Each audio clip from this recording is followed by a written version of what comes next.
Hello students, this will be the second class in physics. I hope you have seen the first lecture very carefully and you have gone through it at least 2 or 3 times. We were discussing about the concept of electricity and we started with the origin of electricity and how it progressed, and right now how much knowledge we have accumulated in the field of electricity. So we understood that in conductors, in solid conductors, electrons are responsible for what we call as electric current. Correct? So where do this electron come from? Electrons are already there in nature, they are in the atoms. And when solids get arranged, when atoms join together to form solids, in conductors what happens is some of these electrons become free and they move in the surface. And they gain energy from the surroundings, which we call as thermal energy, and they keep moving randomly in all directions. This is what we spoke in the last class, if you remember this picture. When they go randomly in all directions, we say there is no net current in the conductor, because some of them will be effectively moving towards the right side, some of them will effectively move towards the left side, and we say total current is zero. And when do we say that there is electric current in the conductor? Now here I have taken a magnified portion of the conductor, and here is where we stopped in the last class. We said I want all the electrons to move in one direction, or all the negative charges. Electron is a negative charge, remember? I want all the negative charges to go in one direction. So if I achieve this, we say there is electric current or net electric current in the conductor. And electric current is denoted by I, and it is given by what is the charge flowing by time, or in 1 second how many coulombs of charges will go towards one side effectively. It is called as current. It is the unit for this will be charge is coulomb, time is second, coulomb per second, we call it as ampere. Understood? Yeah. So the whole idea here is like this. Here you have a conductor.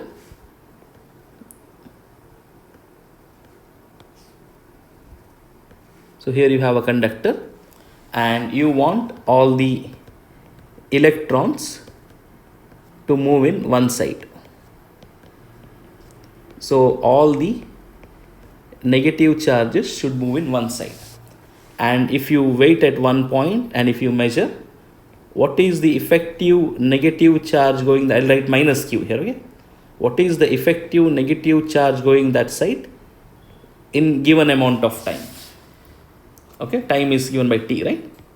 What is the charge flowing that side? Negative charge by time taken. You wait for say 1 second, and if 1 coulomb charge flows, 1 coulomb of charge, let us say it flows that side, right side, and the time you waited for was 1 second. In 1 second, 1 coulomb charge crossed your reference point. Then we say current is 1 ampere. Correct?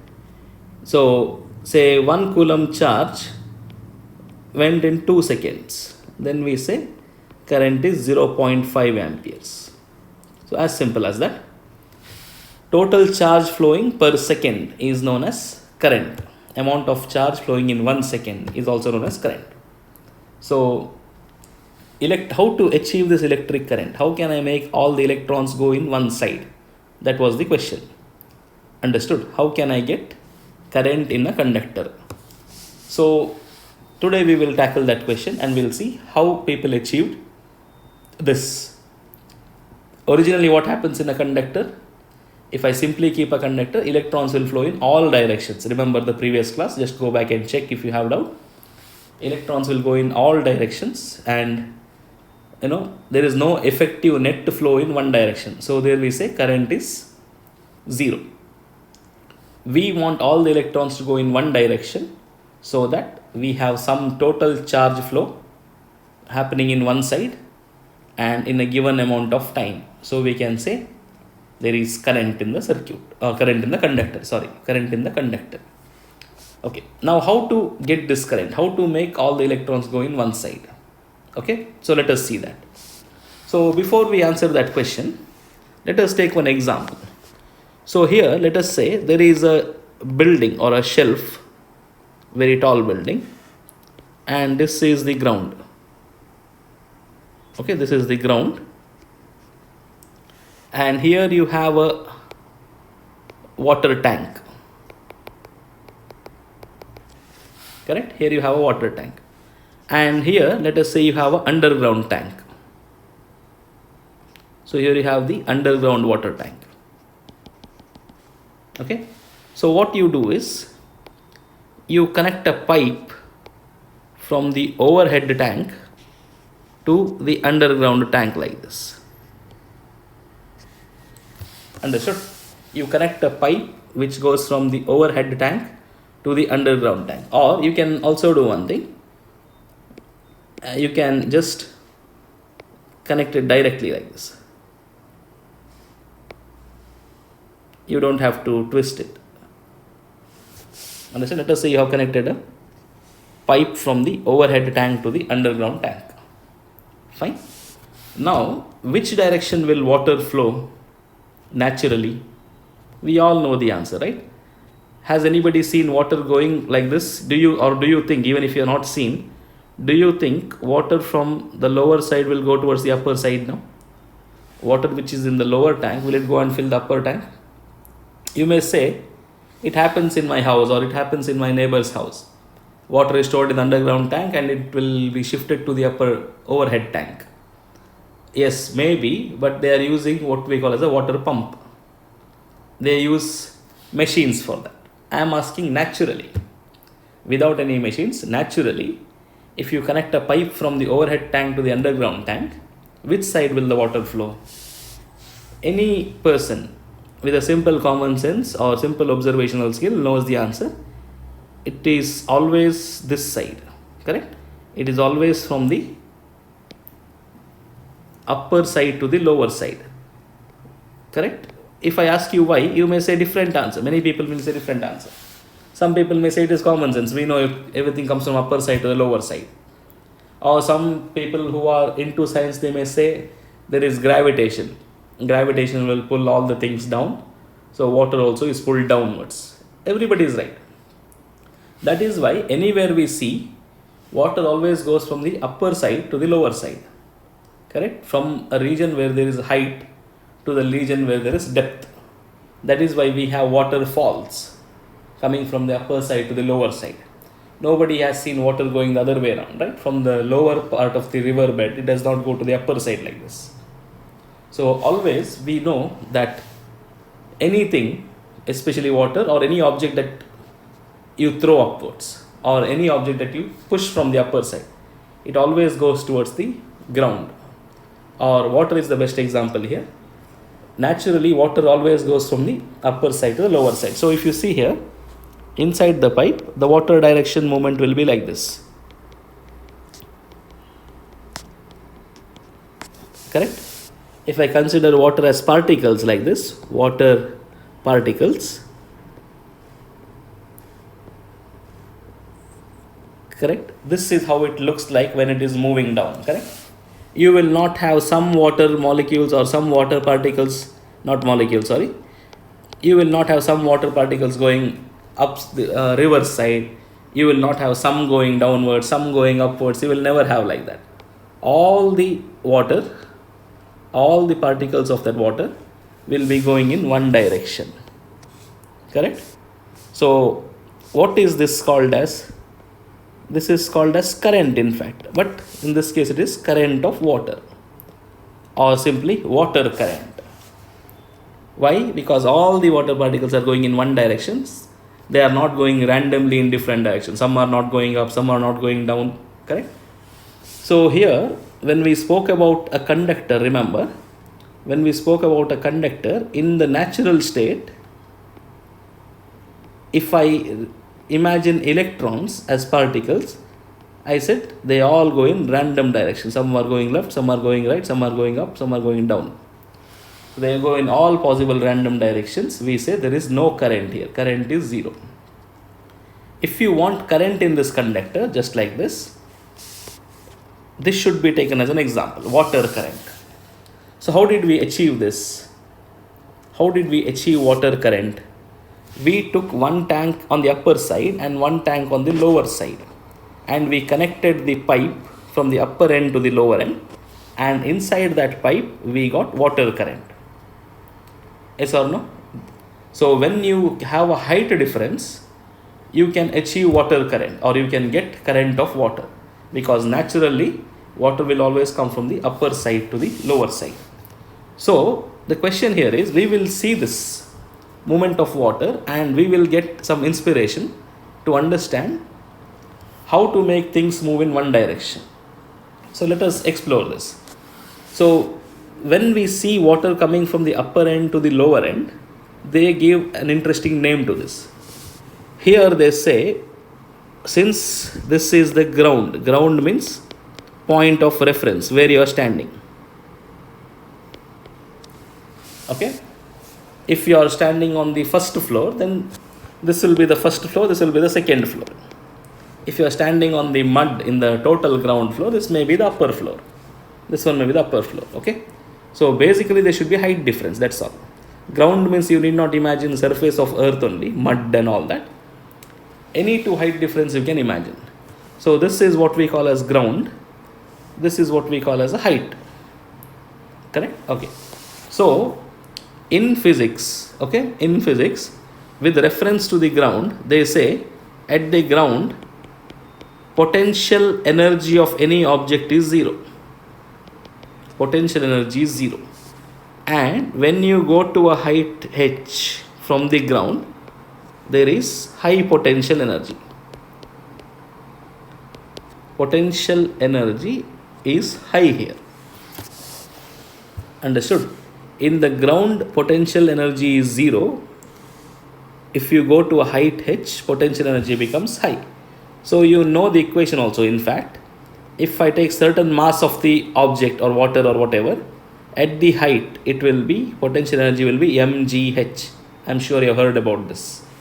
Here potential energy will be zero. Correct? So I can reframe my statement now.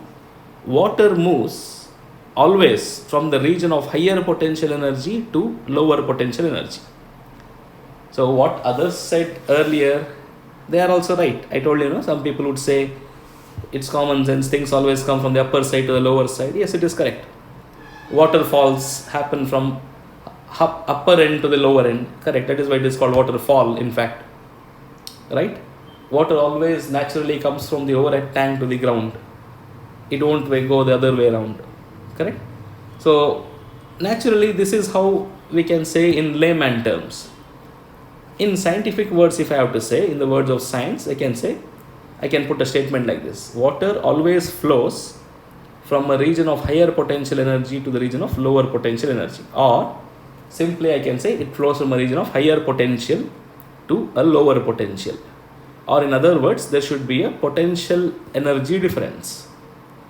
Correct? If there is a potential energy difference, water will flow. So here, if you see, if this is ground and if this is ground, if you hold the pipe laterally like this, then water particles may become static.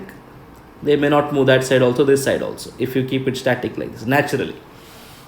Of course, if you keep a pipe and if you keep a tap open and a pressure difference, then water may move. But naturally, if you take one closed pipe and if you fill water inside it, and if you make it lie horizontally, water will not move here and there. Okay, they will simply lie down here, right? They will simply be at rest. All the water particles will be at rest. If you simply incline this now like this, if you simply incline it now, then what happens? All will start to go and get accumulated here. Yes or no? Yes. Why?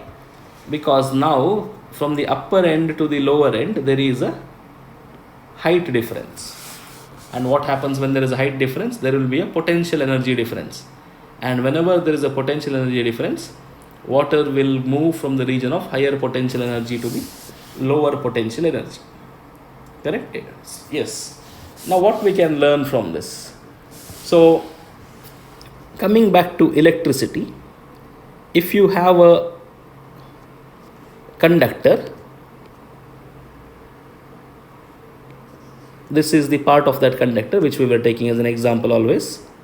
If this is the conductor, these are electrons which we call as charges, right? And what happens to these charges?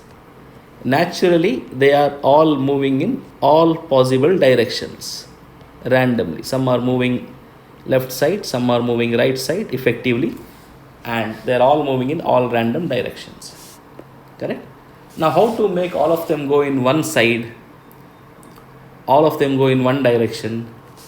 Can you incline the conductor like this, just like what you did with the water pipe? If you simply incline the conductor,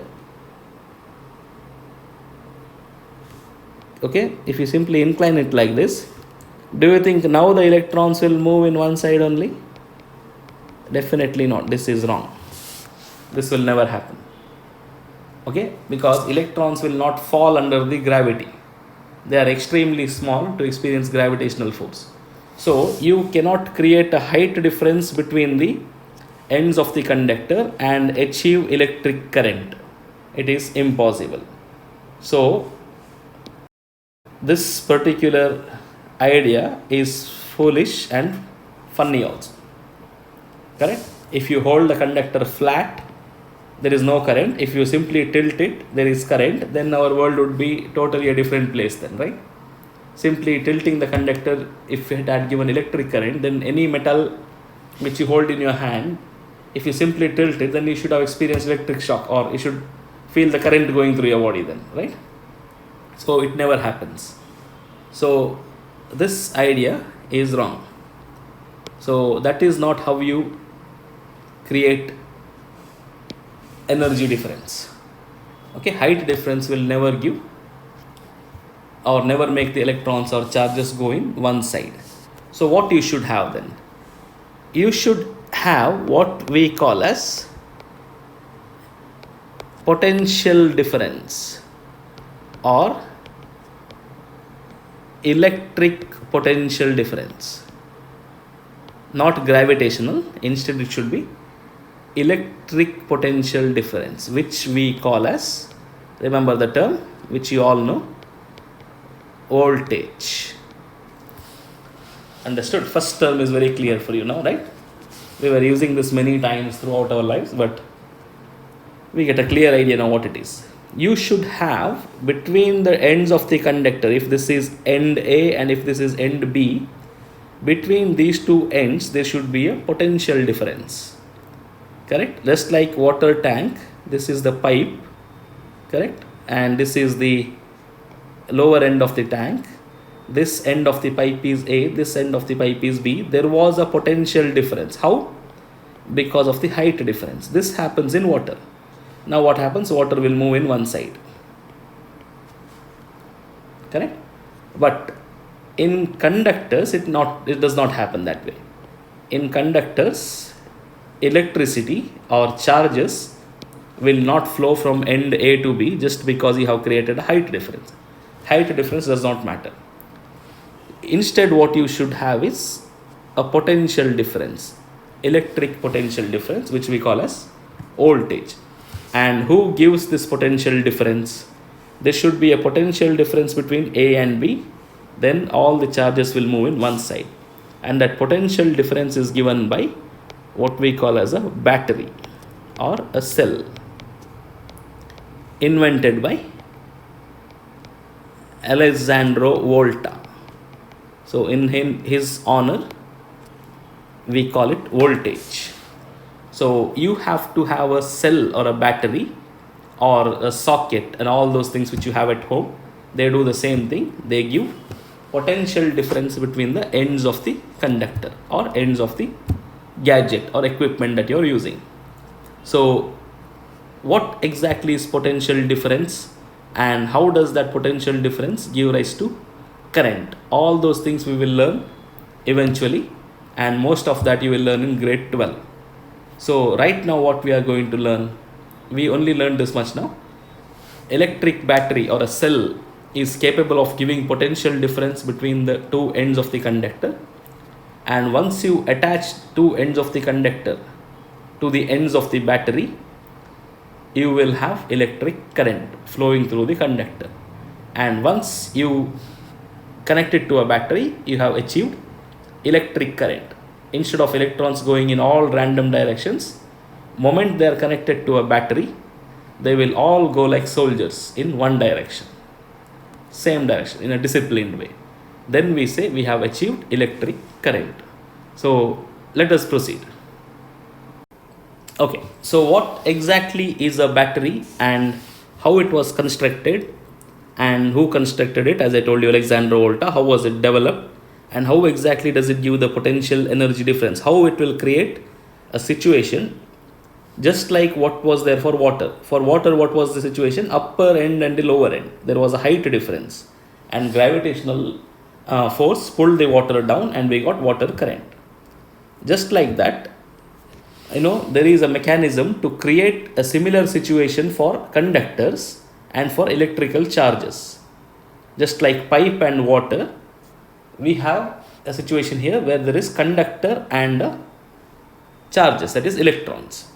So to create a situation like that, where there was a potential energy difference, people thought and they built a device after a set of observations, after repeated experiments, after repeated understanding. Finally, Alexander Volta was the one who succeeded in building a machine, building a device which can create a potential difference for conductors. And for that, you need not have any height difference. Instead, you need this device called as the battery. And what exactly the battery does is, it gives potential difference between two ends of the conductor. So what happens in a battery is, you may have seen batteries. It comes in all shapes and sizes, right? But two things are common for all batteries. First thing is, it has two terminals.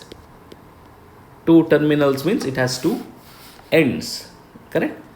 And if I take, say for example, any car battery or an inverter battery, it has two joints like this, correct? So one terminal should be having a higher potential, another terminal should have a lower potential. Just like this pipe and water example that I gave you, this is in the region of higher potential, this is in the region of lower potential, correct? So in a battery, one terminal of the battery is in the higher potential, one terminal of the battery is in the lower potential.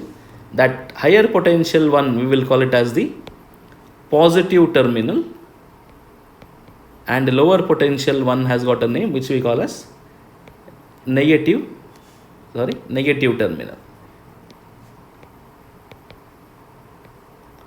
And it is represented like this. You take one long line and one short line like this, and you connect and you join like this, two lines.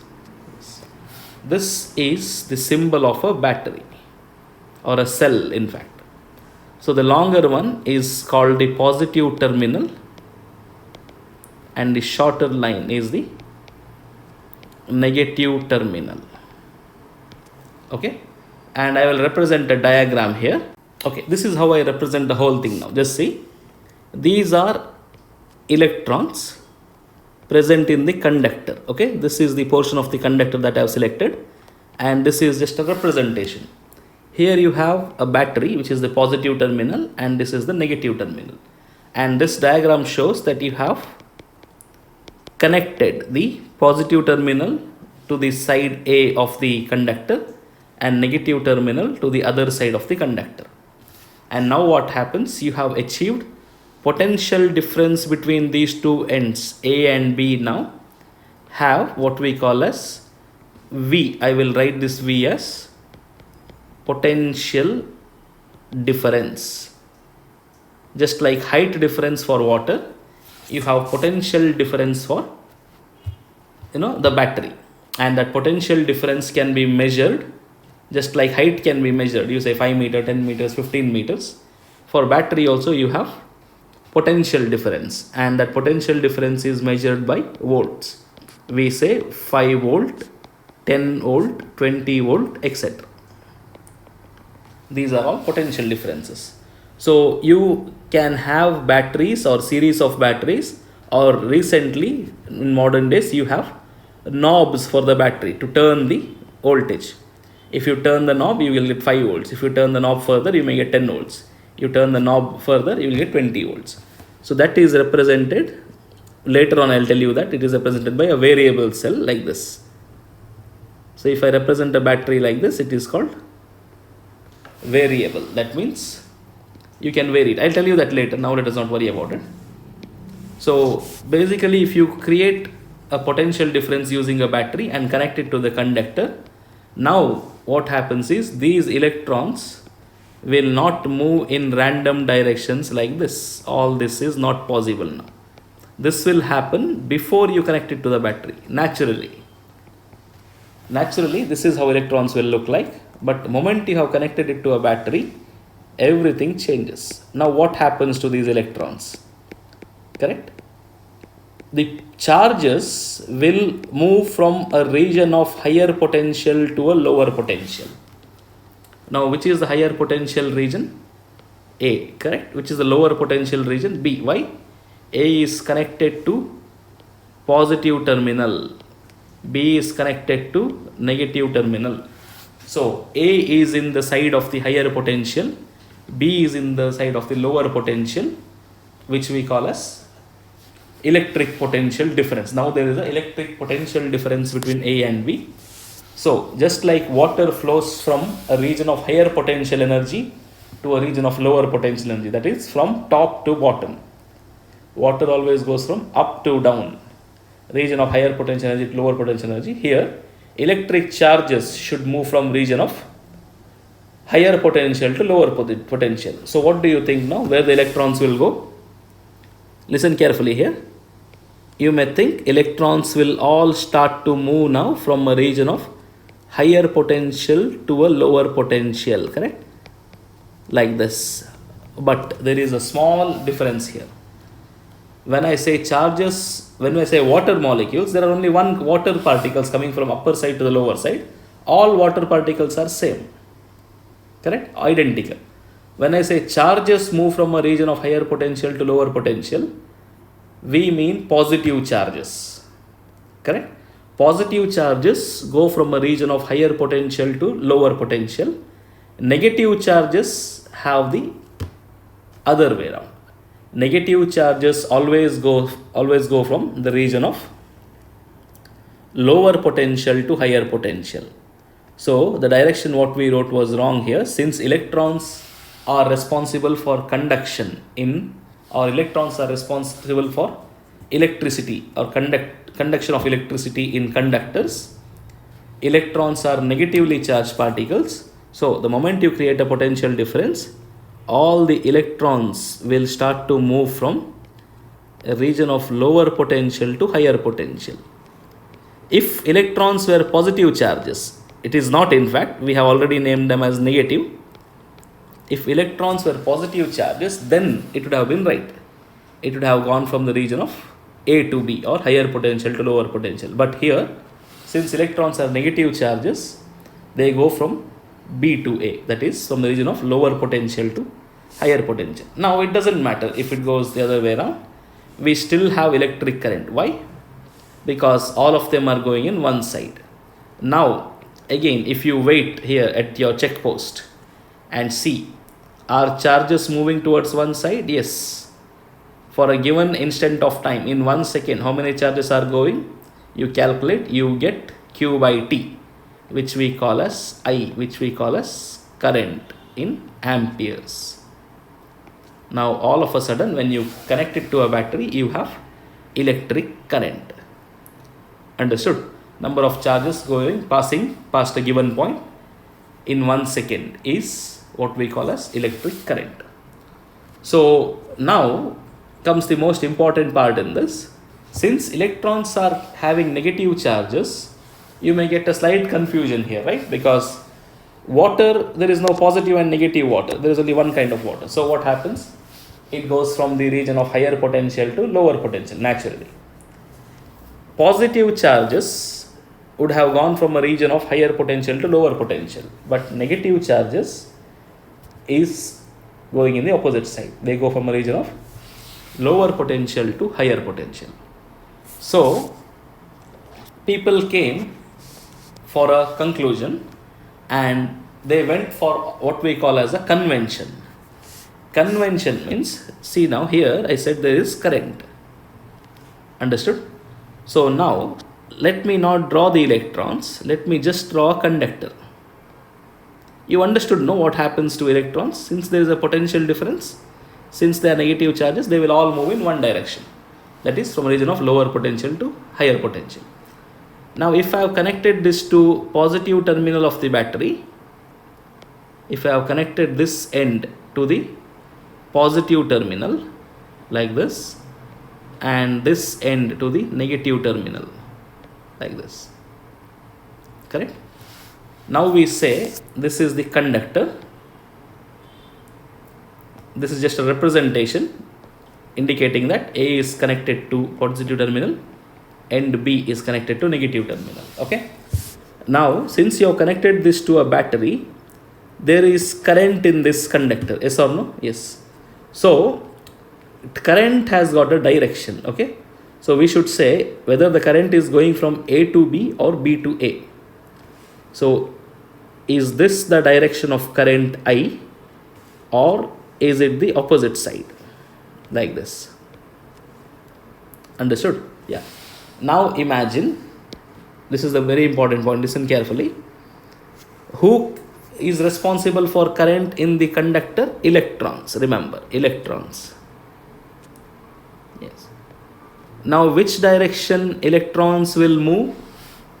We already told in the previous part that it goes in one direction now, since there is a potential difference. And which is that direction? Since electron is a negative charge particle, it goes from a region of lower potential to higher potential. So all the electrons will now move this side. Okay. Yes. So which side is the current? Which side is the current? We all may be tempted to say that current is in this side. Obviously, since electrons are moving, current in this side. But here is where our convention comes into picture. This is a very important part. So listen very, very carefully now. Okay. So many students miss this point.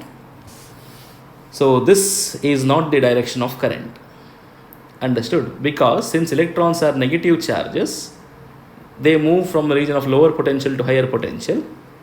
We always take the opposite direction to the electrons, and we assume or we think as if positive charges are moving. If electrons go from B to A, okay, actually that's what is happening. Electrons are actually going from B to A, but we in our mind will imagine as if positive charges are going from A to B equivalently. Okay. So why they did that? Why there is that convention? Why can't we assume current like this only in the direction where electrons are going? All that you will have to wait to understand. Okay. So all those things are beyond the scope of the syllabus now. You should always know that electric current direction is actually opposite of direction of movement of electrons. That is taken conventionally. So by convention, all over the world, not only here, all over the world, it is assumed or it is taken as a standard that this is the positive terminal of the battery, this is the negative terminal of the battery, and if you connect this battery to a conductor, electrons may be moving from B to A, but we take the direction of current as A to B. So current should always go from positive terminal side to the negative terminal side like this. Understood? This is always the direction of current. Current moves from a region of higher potential to lower potential. Positive charge moves from the region of higher potential to lower potential. Negative charge moves from the region of lower potential to higher potential. In conductors, electrons are responsible for electricity or electric current, but by convention, even though electrons are moving in the opposite side from low to high, from B to A, we take the direction of current as A to B. We know, deliberately we are taking that. We know that electron movement is in the opposite side, but for some reason we are taking it from A to B. That reason you will understand later on when we study physics at a greater depth when we go to grade 12. Okay, so from A to B, the current goes from the region of higher potential positive terminal to negative terminal. So this is how the movement of current is indicated. Okay, opposite to the movement of electron. So remember this much. So that's it. We have understood a lot today. What did we understand? First, electrons are there in a conductor, and if you keep them in natural state, they will move in all possible directions randomly. In such a condition, we say electric current is zero. There is no electric current. We said electric current is possible. That is, given amount of charge can go in one direction per given amount of time, q by t. And we say electric current is possible if all the charges or all the particles, electrons in this case, move in one direction. So we wanted to know how to achieve this.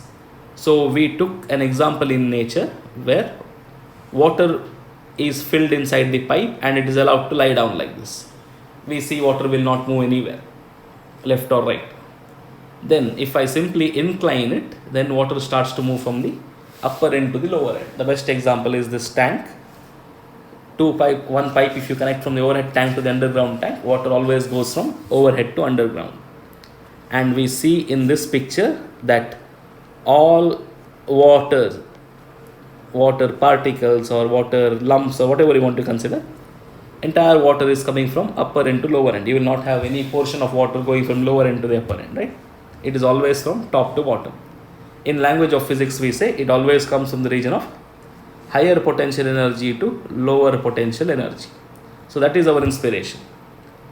Here, pipe and water, when it comes to conductor and electrons, how to make it go from one end to the other end in a disciplined way. I don't want any random movement of electrons here and there. I want all of them to go in one direction. So this research and question led many scientists to experiment with many things, and finally Alexandro Volta succeeded in building a device which, if you connect between A and B, it will create a potential difference between A and B. And you don't have to incline the conductor up and down, or you need not keep one end of the conductor up, one end of the conductor bottom. You simply need what we call as a battery or a cell. So if you connect a cell which has two terminals, one terminal of the cell is at a higher potential, which we call as positive terminal. Another end is a negative terminal, which is at a lower potential. And this is how it is represented. So this is a battery, positive and negative terminal. And this is what happens when you connect a battery to the conductor. Now here comes the most important part of today's class. The moment you connect a battery, all the electrons will start to go in one side. And initially we may assume that since water comes from a region of higher potential to lower potential, electrons will go from A to B here, because A is connected to higher potential, B is connected to lower potential. But since there is negative charge for the electron, opposite happens. It goes from a region of lower potential to higher potential. So from B to A. Then we come up with a convention. If you have a conductor connected to a battery, to a positive terminal and a negative terminal, we say current is always moving from higher potential to lower potential. Okay, from the positive terminal of the battery to the negative terminal of the battery. In that direction, the current moves. If you go inside the conductor and see, electrons are moving in the opposite direction to that of the current. Understand? But still, deliberately we say, by convention, current is taken opposite to the movement of electrons. So it doesn't matter. You can think like this. If electrons are going from left to right, I'll imagine equal number of positive particles going from right to left. Or the other way around. If electrons are coming from left to right, I'll imagine positive charges going from right to left. Okay? So this is how you can think. Then we can say, current goes from region of higher potential to lower potential. That's exactly what a battery does. It gives potential difference between the ends of the conductor, and as a result electric current starts to flow in the conductor. That means what? Charges move in the conductor in one direction. Okay, so if you go to the NCERT book and start reading, you may see that the order is slightly different. NCERT book directly starts with circuit and then explains battery and all those things. But we are going in a slightly different approach. But at the end, everything will sync. You don't have to worry. Everything will be in place.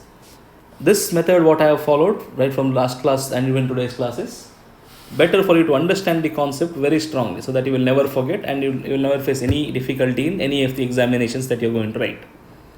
Okay, because understanding is very important. It will help you in the later stages also. So what we understood till now is this: potential difference which is required for the flow of current is given by a cell or a battery. So what is the difference between cell and a battery? Simple. If you have one device to give potential difference, it is called a cell. If you have many, if you connect like this, you have two cells now. And when there are two or more cells, it is automatically called a battery of cells. Understood? So here I have a battery. So there is a positive terminal and there is a negative terminal. Understood? Just that much. There is no big difference there. If I connect two cells or I can connect 10 cells also, it is simply called a battery. The left end, extreme end will be longer one. The right end will be lower one. That's all. The smaller one. So what is the job of the battery? It gives potential difference. Understood? It gives potential difference between the positive terminal and the negative terminal. And if you connect it between the ends of the conductor, current flows in the conductor. That's what we understood, right? Electrons go from B to A, from the region of lower potential to higher potential, but current goes from A to B. This is the direction of current, I. Understood? And potential difference is V of the battery. Potential difference given by the battery is V. Current flowing in the conductor is I. Understood? Okay. So current direction is like this. It goes from positive terminal towards negative terminal. This is what we understood till here. Remember that convention was little bit new for you, tricky for you, but simple enough to understand, right? It's simply that you are taking the direction of current opposite to the movement of electrons. That's all. Nothing more than that. Now we have two devices to measure potential difference also and current also. So first of all, how to calculate the current going in the circuit or in this particular conductor? What is the current in the conductor? You know, by definition, you have to see what is the charge flowing per second. Since by conventionally we assume positive charge moving like this, we have to just see what is the charge going per second. Correct? So if 1 coulomb of charge is flowing in one direction in 1 second, we say current is 1 ampere, like this.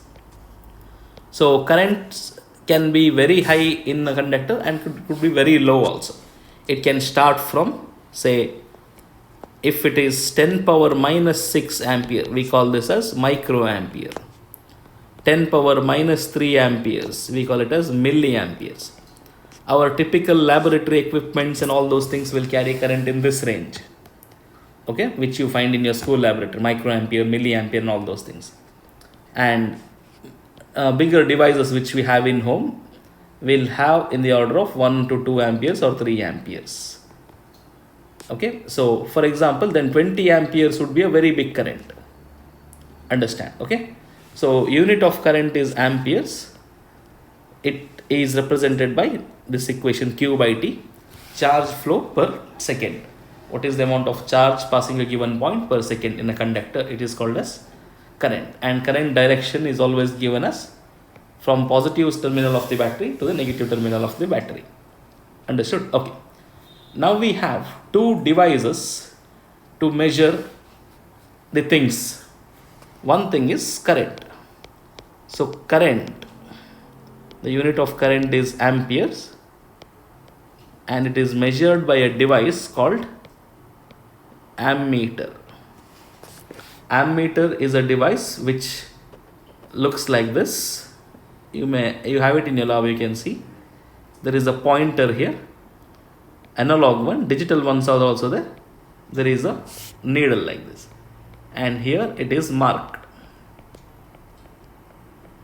say 1 ampere, 2 ampere, 3 ampere, 4 amperes, 5 amperes. So this needle will move to show what is the current in the conductor, just like the speedometer which you have in the car or bike, right? Exactly like that. The device is called an ammeter, and it is represented like this, put around, and A here indicates that this is a ammeter. So positive terminal of the ammeter should be connected to the positive side, negative terminal of the ammeter should be connected towards the negative side. Understood? So device which measures current is called an ammeter. Then you have potential difference. Another name for potential difference is voltage, and unit of voltage is volts. And there is a device which measures potential difference between two ends of the conductor, and it is called as voltmeter. Okay, voltmeter also looks like this only, just like an ammeter, but here the readings are written in volts. Okay, that's all. So it also has a symbol, we call it V. Once again, positive terminal side of the conductor should be connected to positive of the voltmeter, negative side should be connected to the negative side. Okay, so how do you connect ammeter and voltmeter to measure the current and voltage in a given circuit or in a given system? So here you have a conductor, okay, and here you have connected this to a battery or a cell. Okay, fine. Now current flows like this. Flow of current is in this direction, right? From the positive side to the negative side, like this. Current moves in this loop. That loop is called a circuit. Anyway, we'll talk about circuits later. Now we simply call it a loop. Current will go in loop like this. It starts from positive end and ends in the negative end. Again restarts from the positive end, and it keeps on moving like this. So ammeter is the device which measures current, right? So you have to connect it in series. In series means you have to open the part here and then connect the ammeter. Anywhere you can connect in the loop, best to connect here. This is the positive terminal of the ammeter, this is the negative terminal, this is ammeter. So now what happens, if you connect it like this, this ammeter will tell you what is the current in the loop or what is the current passing through the conductor. This is ammeter. Ammeter is always connected like this. In series we call it. In series with the conductor. Understood? I'll just bring this now. Ammeter is always connected in series with the conductor. That means it should be a part of that loop like this, just like what I've shown in the picture. Now what happens? Battery is on. Battery has a potential difference V. Okay. Conductor is here, end A, end B. Current is flowing through that loop along with the conductor, and ammeter shows what is the current. Fine. Now to measure the voltage across the terminal, A is connected to positive terminal of the battery, B is connected to negative terminal. We need a voltmeter, and voltmeter is connected always between the terminals, ends of the terminal parallelly like this.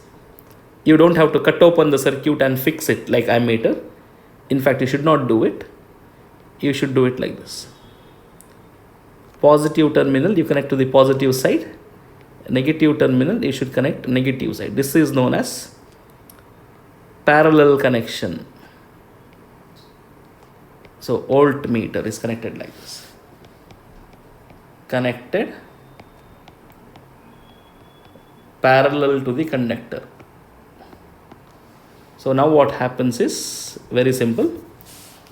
This voltmeter will tell you what is the potential difference between A and B. And what will that potential difference be? It will be the same as V, which is given by the battery. So battery V will give potential difference between ends A and B, and this voltmeter device will tell us what is the voltage or what is the potential difference.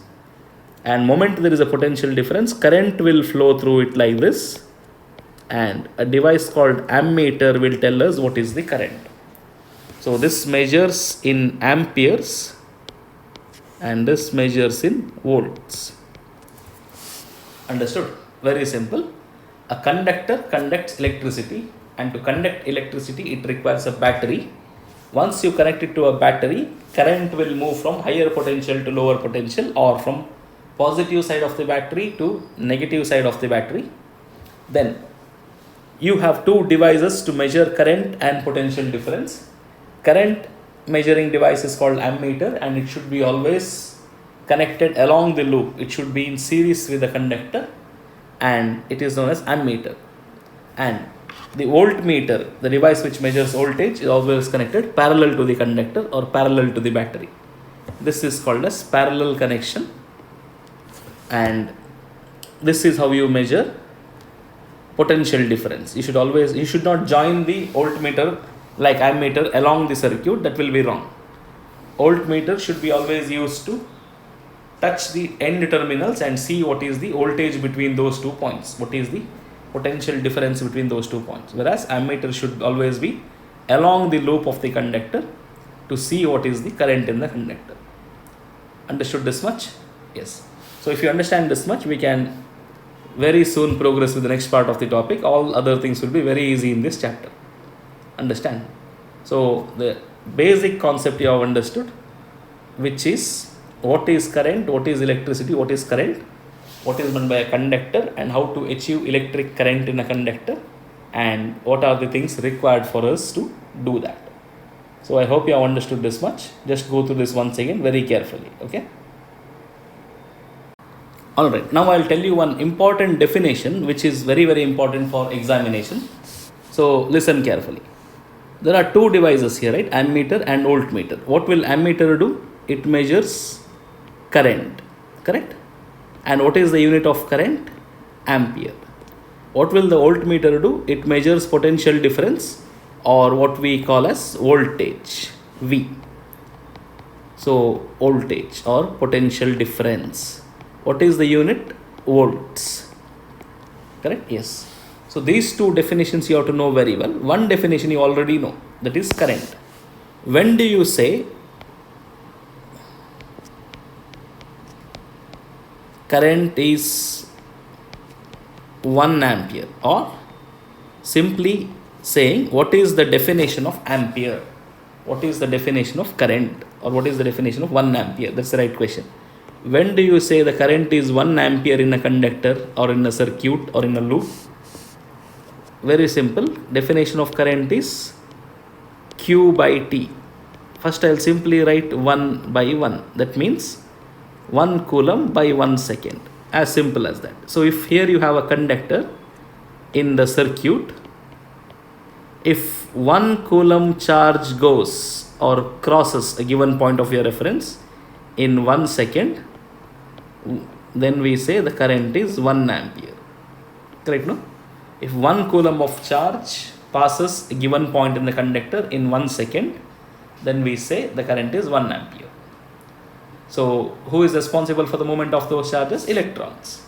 Correct? So that part you leave it. That is opposite side convention. All that you keep aside. You simply understand the statement, and you can simply state it like this. If 1 coulomb of charge crosses a given section of the conductor in 1 second, the current is 1 ampere. So I'll write here current is 1 ampere. Now the important question is, what is 1 volt? What is the definition of voltage? Voltage is actually potential difference, correct? You understood what it is. Just like for water there is height difference, for electricity we have potential difference, and that is measured in volt. So how do you define voltage? Very important definition. Listen very carefully. Okay. So voltage is defined like this. If you have a battery and of course a conductor or any device or anything that you can consider, there is a conductor, and let us say you have given a potential difference V. As a result, there is a current I. Okay. So voltage is defined like this: work done per charge. That means, don't go by the symbol here. Just listen very carefully and try to understand. If 1 joule of work is done to transfer 1 coulomb of charge, understand very carefully. Okay. So 1 joule of work is done to transfer 1 coulomb of charge throughout the loop. That means from this end, listen now. From this end, you transfer 1 coulomb of charge from here to here. So what you have done, you have transferred 1 coulomb of charge throughout the loop, throughout the entire circuit, or from positive terminal to the negative terminal. Okay, and who does that? Battery. Battery has the capacity to transfer charges from one end to the other end. Okay, so suppose if it transfers 1 coulomb of charge, and if the battery does 1 joule of work unit is joule, right? So energy spent by the battery or work done by the battery is 1 joule.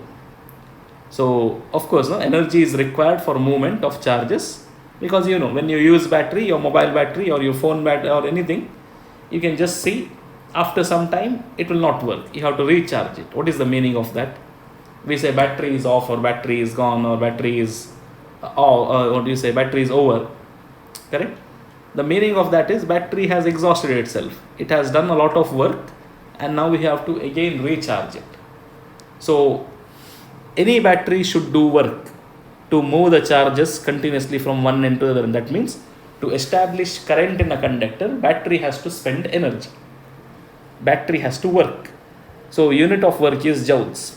If 1 joule of work is done for 1 coulomb of charge, to transfer 1 coulomb of charge through the entire loop, then we say the potential difference is 1 volt.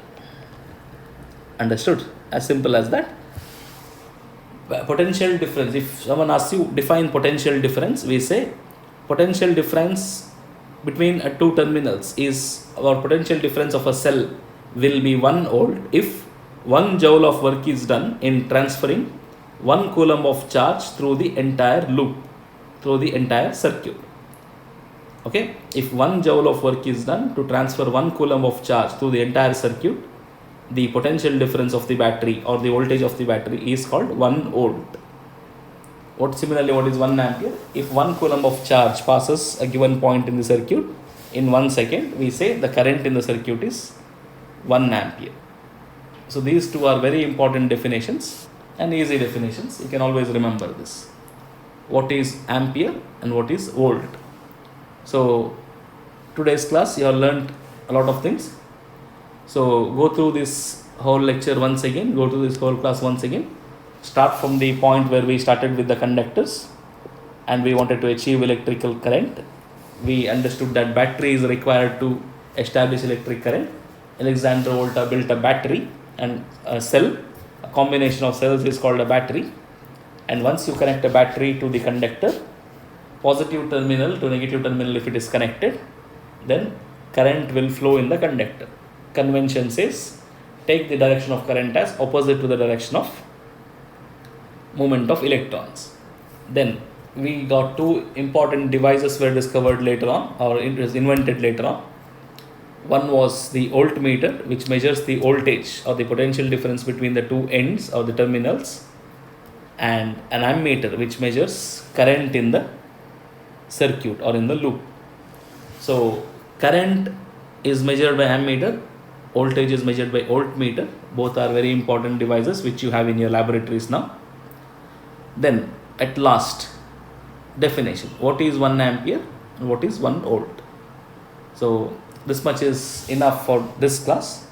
Go through this class once again. In the next class, we will quickly go through NCERT book, the first part of the chapter, what exactly is given there, and let us see what we have explained and how to relate it. Of course, you can read your NCERT book now itself, you will understand it, but we have not done in that same order, which is not required for us. We have to learn with slightly greater depth. We have to understand it, enjoy it more. So slightly order difference is there, but by next class you will be able to study directly from NCERT book, and we will go to circuits from next class and Ohm's law. Very, very important. What is meant by electrical circuit and what is Ohm's law? Okay. So go through this class once again and study carefully. In the meantime, I'm sure you are enjoying other classes also, maths and chemistry and biology. So in a weekly basis, lectures will be uploaded, and as you get them, keep on watching them again and again till it is very clear, and keep on reading the textbook, so that all this time what you have during this lockdown, or the closure of all the schools, what is going on now, you can make use of that time and enjoy the classes. Okay, thank you.